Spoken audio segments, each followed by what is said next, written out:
Everyone, this is Kiki Vlog, a Filipino actor based thinking of Saudi Arabia, and welcome back to my channel. Agad-agad gawa natin reaction video ang Barda compilation. So I won't take any longer. Let's start this reaction video. Let's check it out what Barda has to offer.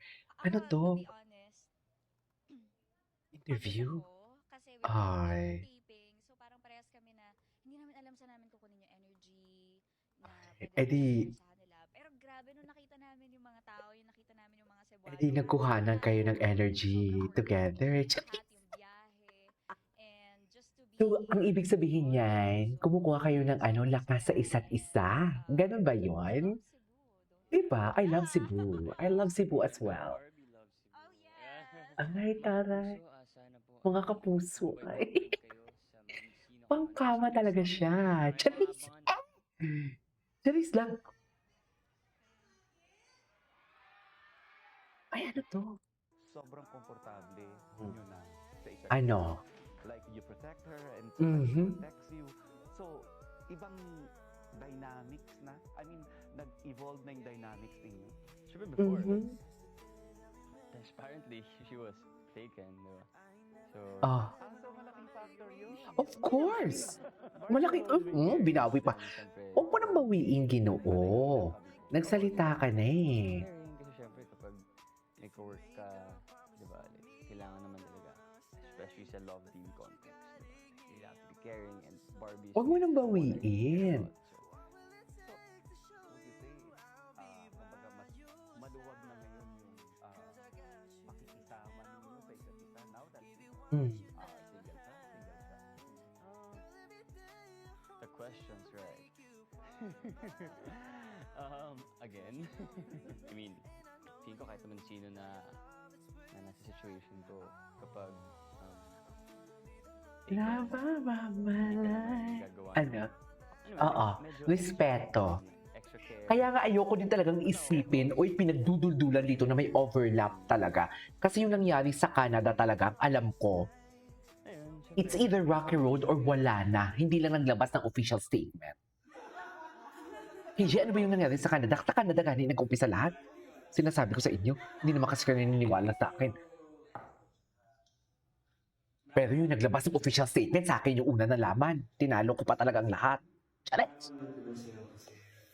Ano? Ganyan tayo eh. Pag chismis talaga.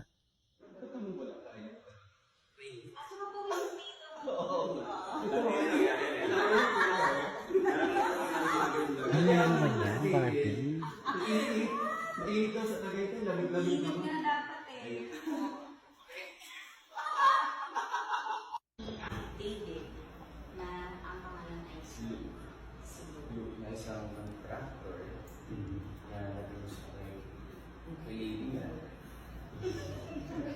And then, so yun, so parang ako yung kumbaga ng sounding board niya. Binibibi talaga ni ano, So no? ako yung tumulong sa kanya, mas maging relaxed, mas maging kumbaga huwag masyadong magalit agad.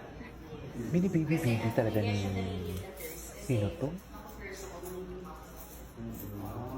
So may makukulang sa akin. Tapos gagawin niya akong puppet. So, ayun, kasamahan ako ni Luke para malaman Oo. kung sino yung sa akin. So, kamusta yung taping day? Like, how was it? Ayun, landian. Charet!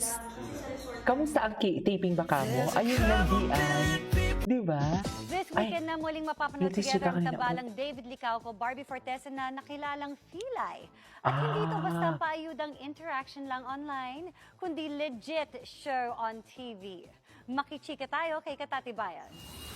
Kata.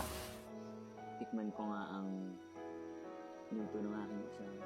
Nagtapos man ang hit Kapuso primetime series ng Maria Clara at Ibarra, patuloy pa rin sa paglagay ang shippers ng Filay, Tandem o Fidel at Clyde, na pinasikat ni na Barbie Forteza at David Licauco. Nabuhay ang kilig sa tweet na ito kagabi ni David, kasama si Barbie sa isang dinner kasama ang ilang Kapuso Network executives. Kwento ni na Barbie at David, nagkakausap at nakikita pa rin sila. Closer than ever nga raw ang nabuong bonding at friendship nila.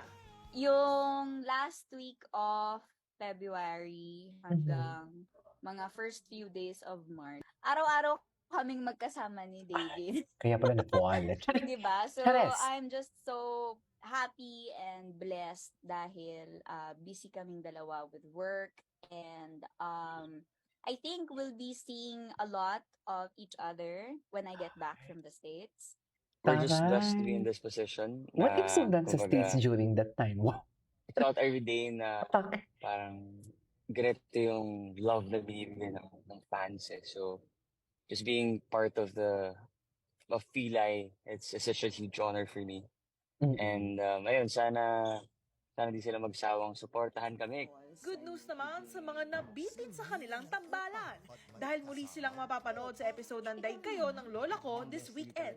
Ang kanilang mga karakter, gaya ng dati nilang karakter sa MCI, na away-bati at tila aso't pusa. Siguro, speaking from my character's perspective, Lady, maging sensitive ka sa mga tao na nasa paligid mo. Kasi you may have your own problems, pero yung ibang tao, syempre, Si may Barlow, magaling pinagdadaanan talaga siya din. mag-ano, So, no? learn Yung mga to be words of wisdom sensitive niya. around them. Si Luke, Iba talaga siya eh. tinutulungan niya si Makikilala mo Barbie. din talaga siya yung prinsipyo O niya yung eh. ganun rin, na parang wag palaging inuuna yung emotions and wag maging control freak and all that. Tapos, ayun, until nagkain-love na sila. Ay, Samantala, nagkailangan na sila. feeling excited at accomplished din si Barbie na unti-unti nang nabubuo ang kanyang dream house. Halfway done na nga raw ang kanyang bahay na regalo ni Barbie para sa kanyang sarili at sa kanyang mga magulang. Katunayan, may espesyal na parte daw sa bahay niya na masasabi niyang Ay. Barbie's Corner. This is a very big achievement for all of us. Laki din ng Because bahay this niya, is no? our very first house Mm. na kami talaga yung may-ari. May dinedicate akong isang maliit na room para gawing studio. Dahil, syempre, di ba nauuso na yung mga Vlog. vlogs and social media contents. Mm-mm. So, naisip namin na gumawa ng maliit na studio Studio. para doon. Okay. Talaga? Oo, nakalimutan nyo na ba to? Papakasalan nga ni. Oh, ngayon yung sabihin, ngayon yung sabihin sa akin na walang barda. Sabihin nyo. Hindi dami-dami. Ba't hindi na lang si Alden yung papakasalan, di ba? Naging kumpiyansa rin kasi si Gino. Charis. Di ba? Ewan? Okay. Ibunot natin ulit at Wow! Hindi pa sila sumasagot? Ano oras ba kasi sa Europe ngayon? Sa Italy, nasa Italy yata Oo. siya. Baka tuloy pa. Guys ha, baka mayroon pa kayong gustong itanong, wag na po. Joke lang. Joke lang. Pero again po ha, mamayang gabi, 7 p.m. Anyways, that is our for today's video from Barda. This is Kiva Vlogs and see you on my next vlog. Bye!